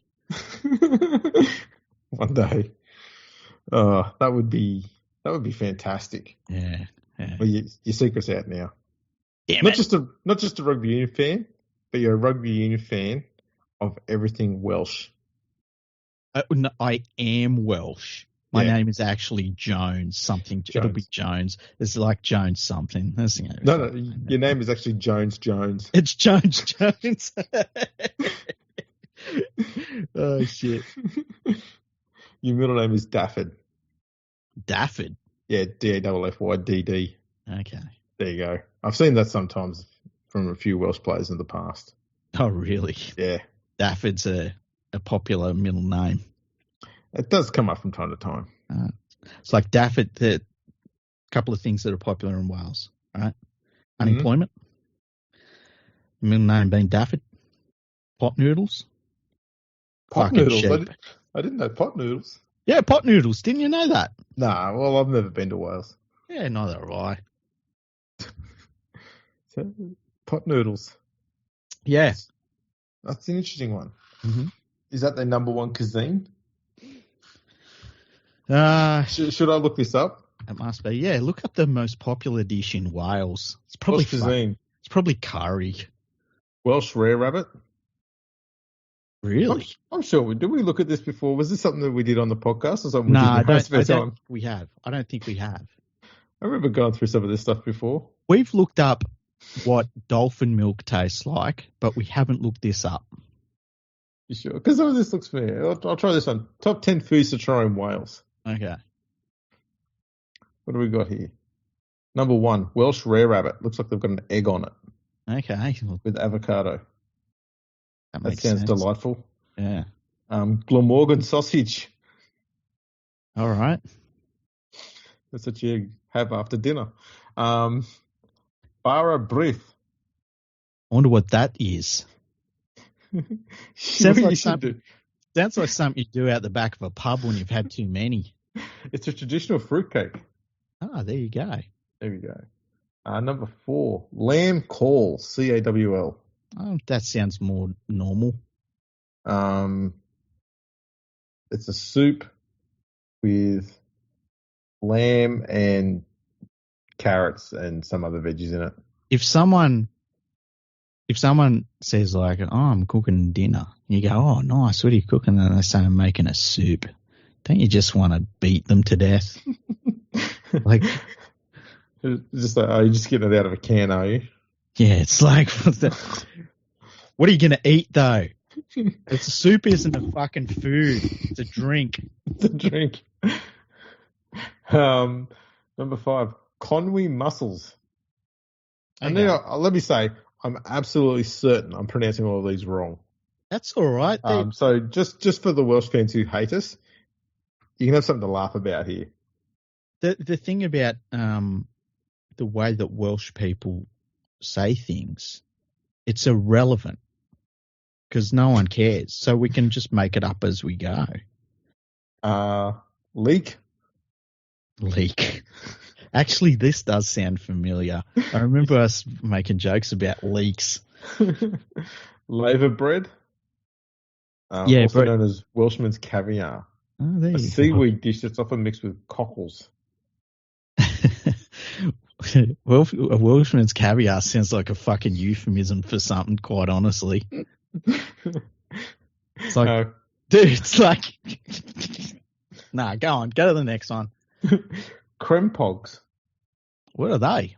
Also known as Welsh cakes. They're a type of pancake. Okay. Made with buttermilk. They're thicker than normal pancakes. All right. Suan and Sampha. What is that? Seafood and shellfish. Why don't they just say that then? And the last one is salt marsh lamb. It's really salty lamb, I guess. It actually doesn't look too bad, that one. Well, I found something I'll eat. Yeah. Yeah. There you go. I'll have the lamb. I'll have the fat pancake. That's dessert. And I'll pass on the leek and the soup, thanks. There we go. Now we've got a reason to go to Wales. Would you rather be known for those cuisines or meat pies like we are in Australia? Hey, look, Valtteri Bottas was here and he's a fan of the meat pie. Yeah. We've won over someone from overseas. Yeah, I saw it. Oh, by the way, I watched the entire Grand Prix. Did you watch it? No, I was at work. Okay. fucking watch the replay though. I watched the entire Grand Prix, and like Verstappen was out really early, and it was really good. I enjoyed it. Like, not a huge amount happened, but I just really enjoyed it. Yeah, it was interesting. You got to see Verstappen's car shit itself. Yeah. It was a bit of a throwback to when his old man's car caught on fire in the pits. He did the same. I was watching that race, when that happened. That was back when, was it Joss's car went into the pits and they didn't get the fuel hose connected properly, and the fuel spurted all over his car, and then it ignited and blew up. I think from memory, what happened was they were fueling his car, and then they went to disengage it, and it was sort of stuck for some reason. And then when they finally got it off, fuel sprayed, and it was like, oh, what the fuck? And then all of a sudden it goes into a fireball. Actually, did they also? I don't know if I'm getting this mixed up with another car that had a similar incident. Did they also find that the fuel flow regulation thing on that hose was actually been tampered with to make the fuel flow faster, to make the pit stops quicker? I don't know if it was that one. I remember there was one that was like that, but I don't know if it was that one in particular. Yeah, but that was Joss's car. It blew up in flames while he was still in it. Yeah. And Max's car, the right-hand rear brake was on fire. It was just driving into the pits. He just drove the fire to the pits. He really did, and it looked like his the brake pad, which is made out of carbon fiber, exploded just as he was coming into the pits, which was really cool to see. Yeah, shit just flying all over the road. Yeah. But the amount of heat in it was really kind of shocking. Like, they had some sort of failure. Later on there was a car that had an issue where it might have been the Red Bull, the Toro Rossos, whatever they call them these days. They come into the Visa, Cash App, I think, MasterCard, something else. It's a long one. Yeah, it's one of those ones. They come into the pits and they had a smoking right rear, and it ended up being one of the tear-offs that just got stuck in the duct, and that's all it was. It was just that burning because they were concerned about it, which I thought was interesting. Yes. What was the other one? Oh, yeah. So after Verstappen, all of the Lewis Hamilton fans were on Twitter laughing at Verstappen's car failing, and then 2 laps later or so, Hamilton's car did the same thing. Yeah, that shut itself. It's and really then they went and turned on Mercedes and abused them instead. I want to give a shout out to Carlos Sainz. I've had my appendix taken out. It took me 4 weeks to get back to work, and he's just taken 6 days to go and drive a car. Was it 6 days? No, 12 days. I mean, that's crazy. It's crazy. 12 days from being operated onto that. That's insane. Just a bit of major abdominal surgery. Just walk in the park. I'll go drive around a car with 33 million G's going around, pushing me around everywhere. It'll be fine. Just the heat alone you would think that would get to him, but he did it, and he had a great race too. Like, he didn't put a foot wrong. It was fantastic. Yeah, makes you wonder what they've got to take out of him next week, so make sure he wins the next one. Yeah. It was a pretty interesting race. It was good to see that this must be the first race in a long time where both the Mercedes failed to finish. Yeah. And also both the Haas cars managed to score points as well. Did you see the stuff about Alonso? Yeah, apparently they reckon he brake tested George Russell, and that's why Russell had his accident. Yeah, they looked at his telemetry, and they saw that, like, the way that he drove going into that corner was completely different compared to every other lap that he'd done. So, like, he backed off enough that he had to accelerate more to get to the corner. Yeah, so he argued that he was going to try a different line because he was still defending. And so he backed off, dropped down a gear, then it was too far back, so he then had to go up shift to accelerate back into the corner before braking again. He's like, yeah, I don't know, Fernando. It's a bit of an interesting one. So he got basically, what was it, a drive-through penalty in the pits, but it was after the race, so they added 20 seconds to his race. Ah, okay. I didn't know what the penalty was. Huh? Yeah. And I think he got a point on his license, whatever it is. Yeah, his super license. Yeah. I assume they've got like 9,000 points on it because everyone gets points on them all the time, but no one ever loses it. Pastor Maldonado never lost his, so you know. Yeah, that's a good point. Oh, shit. That's a really good point. It's interesting that Alonso was very good in that race too, considering the equipment he's working with. Yeah. But it's interesting when you take Verstappen out of it, how interesting the races get. So, that is true. Yeah. But it was funny. I was thinking, like, going into the race, like, you know, you and me watched Jos Verstappen racing around, and he was a handy driver too, because he would have races every so often where he looked really good, but he just couldn't do it consistently, you know? Yeah. And then you think, like, his son, like, sort of dragged it all together. But, I mean, the car has got a lot to do with it. Oh, absolutely. That car is an absolute weapon of a thing. Yeah. Insane. What were we talking about? Rugby League. Yeah, we had a Rugby League podcast at one point. Oh, we're just touching on a new audience here. Yeah. And I just had a look too. There's no race next week. It's 2 weeks away. That's what they call a mid-season break now. Basically, 2 weeks off. So yeah, it's a good thing because there's footy to be played in between. Yeah.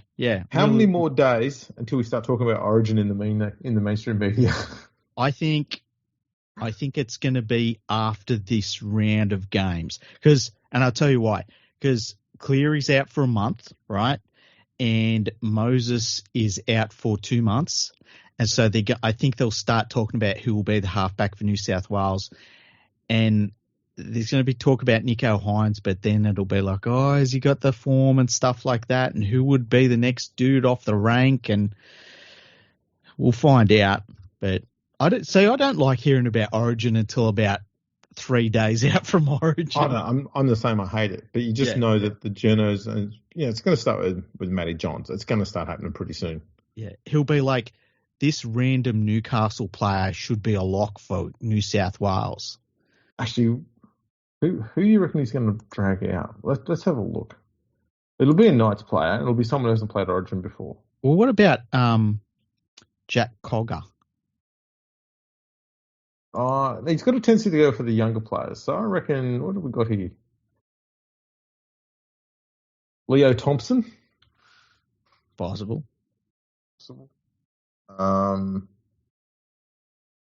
Lucas? Oh, Thomas Jenkins. Yeah, it might be him, hey? Because he's from Bora as well, so he's a country player. Yeah. He played for Penrith. Yeah. That always helps. Yeah, they'll be like, oh, it's got that Penrith connection as well. That's right. See, you've already started getting it. Dylan Lucas, I believe he's only ever played low grades for Newcastle, but he's from the South Coast. Leo Thompson, we can't because he's a Kiwi. I just realised. So yeah, Dylan Lucas or Thomas Jenkins. We'll see if Matty Johns wants to push them in there. Let's see how we go with that. I just thought, you know what it'll be? Mm-hmm. Luke Brooks. Ooh. They'll start being like, you know what? Luke Brooks, he's playing the best footy of his career. He's been leading that Manly team around. Yeah. It's going to happen. Can you imagine that? That would be pretty funny. Because look, there's no Cleary. There's no Mitch Moses. Who's the other options? I was talking to Nadine about this today. I think that Cleary's probably going to come back and be there in time for the first Origin game. Absolutely. Right? But we're talking hypothetically. What if they bring Origin forward by 8 weeks? Because they'll go, but Cleary will probably take a few weeks to get back to his best, whereas Luke Brooks is already at his best. I just think the funny thing will be, like, when they've got all of these players for Penrith that are absolutely destroying the NRL, and then they'll be like, let's pick dudes from other clubs. Like with the Panthers, how would the Panthers go against Queensland? Would they do worse than what any of the fucking Brad Fittler teams did? I think you'll find that an actual NRL team would perform better more often than not than a poorly performing state side would. Mm. So you know those average New South Wales Origin sides we have when Queensland were winning all those series in a row. Yeah. You could have put the best NRL team up against Queensland and probably would have had a much more better result because just of the cohesion that the team had. Yeah, yeah. Because that's the reason why Queensland was so dominant. A lot of those players had played together all through Origin, all through Test footy, and a lot of them at club level as well. So the cohesion was already there. So that's my theory on it. I think you can't always just put the best players together and just expect it to work. You need that cohesion sometimes. Because I was looking at the Panthers team, right, and I'm thinking about it. If you go Cleary, right, you go Isaiah Yeo, Appy. I don't know if Appy's retired. I don't think he's retired yet from the New South Wales lineup because you'd probably go Appy. But if not him, would you be like outraged if Mitch Kenny was named hooker? Like, I don't think you would. Origin would probably suit his style a little bit better because of the intense just forward play through the middle. Yeah, yeah. And there's a reason why creative hookers never really made it on the Origin stage that much. You had to be more of a solid, consistent all-rounder than just someone who is a much better attacking player. There's a reason why Robbie Farah didn't have the long career as a hooker for New South Wales as Cameron Smith did. Because Cameron Smith was just perfectly skilled all around in every aspect of the game, whereas Farah was much more an attacking player. I would say he probably had, ball skill wise, better skills than Cameron Smith, but that's the only skill he was better in Matt. Every other aspect of the game that you need to be good at as hooker, Smith tailed him. Yeah. But then on top of that, right, on top of those, so there's like 3 Penrith players that are, spine players, right? If Dylan Edwards was named fullback, you probably wouldn't be outraged by that, right? No, not at all. To'o's going to be inside. He just is. And then if it was Talon May and Tungor in the centres, you wouldn't be outraged by that. And I'm just going through it. Like, I'm not saying they should all be selected, but I was just thinking, like, if you wanted to, like, how much of a downside would it be to pick as many of these? And they're in form. It's not like they're out of form. I'll ask you, if the Penrith centres were picked for New South Wales, it would probably be the first time we've gone with 2 actual starting centres who are actual centres. Yeah, I'm I don't think New South Wales in quite a while because they've been picking fullbacks for the best part of the last, 3 or 4 years. For forever, yeah. It's been nuts. It'd be nice to see him just actually pick centres for a change. Yeah. Having said that, if they picked Mitchell and Whiten in the centres, you go, would you go? Like, not Whiten. No, I agree. I agree 100%. Latrell, I think you can get him up for any game you want. You get him in the right structure and the right organisation, and they're working in the right direction that works around him. Yeah, he will rise to the occasion. Yeah. Just that sort of player. Whiten, I'll be honest, never really, even at his best, never really got all of the hype. I agree with you. I'm right there. I agree completely. He's just Josh Dugan. Yeah, he's a bigger Josh Dugan. Yeah, and I'm not saying that he's shit or that Dugan was shit. It's just that what they both had was very similar, and that is very, very strong ball running fullbacks. Like it would not be one of those jobs where one person could tackle them and just take them down. Such good leg drive. They'd power through nearly most tackles. They wouldn't have to run around you all the time. And had capable enough passing skills to be able to set up a try. Like if they've got a 2-on-1, they could execute that play, that sort of thing. That's about it. Yeah. Players you'd select if you haven't got any real centres. Yeah. But, yeah, that's about it. I just think it'd be interesting if, like, Michael Maguire, he looks at, I mean, he's not going to do what Brad Fittler did, like, because that was a disaster. But if he went the complete opposite way and said, like, I've got this club side that is full of New South Wales players and they're all in form, and if I picked every single one of these guys, I wouldn't get absolutely hammered for it.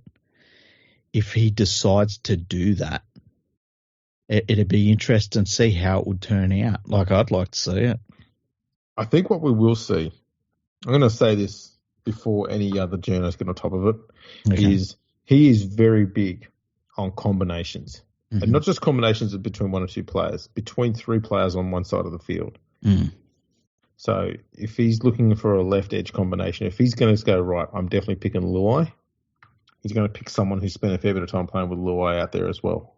Mm. That's what's going to happen. So you're going to find people might be a bit upset or a bit confused about it. You'll get two obvious smart decisions that just go, yep, they're no worries. And then a third one will be joined into it and you're going, how does he get there? And you're going, he's played with them, knows the style. That's the Maguire thing. So I wouldn't be surprised if there's one or two roughies that come out. And I wouldn't be surprised if they are, I'm not saying the Penrith players are roughies, but in the minds of the journos. Yeah. You might get one or two roughies that are Penrith players who come into the side to join on whatever edge that Madge wants to work on in attack. Well, if you think about it, if they go into day one of the New South Wales camp and it's like Cleary and Luai are the halves, you got Isaiah there at lock, you got even Appy and Kenny with your thoughts that like Kenny maybe starts the game, exactly what Ivan Cleary used to do with them. Kenny starts the game and Appy comes off the bench after 20 minutes or so. Like straight away, your spine, you don't have to, you're not introducing anyone, you know? No, that's right. All of them know exactly what their job is. And if you go in and you say the centres are, say, Tungor and Crichton, for instance, at the Bulldogs, once again, you're not introducing everyone. They all just slip straight into what they're doing. And I think that, so I wonder if he is thinking along those lines, and we're going to find out. That's the cool thing. I just hope we don't end up getting what New South Wales normally does. And as you say, it's like, well, we've named 15 different fullbacks in the side, you know, and silly shit like that, because that doesn't work. The only silly sounding thing that he might do is select someone who is a very, very good defender to play hooker for the first 25 minutes. So you can take him out of the hooking position and put Coruscant there for the rest of the game, but use that player he started with in the bench rotation for the forwards. Yeah, I mean, that's the only thing I can think of, and I'm not saying that he will do that, but that's the only thing I could think of that he might do. Given I saw him do it a few times at the Tigers. Yeah. So you know, like a player he'd like doing that with, for example, was Dean Hallertau. Mm-hmm. Well, not him specifically, but players like him. So you get someone in there who can do a lot of defensive work and just get him doing passing off the deck from dummy half for the first 15, 20 minutes. That sort of player. That's kind of the thing that he'd want, because then you've got yourself a utility player, but they're on the field and they're defending the whole time. So they're being useful in that regard. And that's, I hate to say it, I think that's kind of the role that someone like, not him actually, Dale Finucane is suitable for, because Finucane's he's not a great contributor in attack, but he's a very solid defender. And so that's the sort of person I'm thinking that he'd go for, something in that sort of mould. Yeah. But I don't know how many players are out there like that. Jaden Brayley would be perfect for it, but the poor bugger keeps getting injured. Yeah. And he is a hooker, but you know, I don't know what he'll do there. At this rate, I can't see Cook being in there. No, I'm the same. I think that Cook I think it's maybe time to just move past Cook. And like, look, with how good our Appy is playing, like he's the first guy, and it's not even close. But like with Mitch Kenny's defensive capabilities and just the cohesion he has with all those Panthers players. And he is getting better as an attacking player, actually. He's got to come into calculations, I would suggest, mostly because of his defense. Like, his defense is fantastic. And yeah, I don't know. I just think that we might see a fucking lot of Panthers and former Panthers players in the New South Wales team. And I think it would be a really smart move. Like, it'd be crazy to have this run from the Panthers and you get to the point where you're like, oh yeah, they had this great team, but we only selected a couple of their players for New South Wales. It'd be so dumb. It would be. But anything's possible. We know that Anything is possible. That's very true. All right. Well, we've given the Johns cartel a bit to think about there. Yeah. And man, we've covered a fair bit of ground this episode. We have. We're that's why we're the greatest podcast in the world. Like, I'm willing to say it. I know you say it all the time when we're not recording, but I'll say it while we're recording. Yeah, I will admit I am a bit of a bragger. I'm a genuine salesman. Yeah, I'm shit. And on that moment of truth, thanks everyone for listening. Make sure you check us out on all the socials. Follow us and like us everywhere. Leave some comments for us so we can read them out. And we will catch us all next time.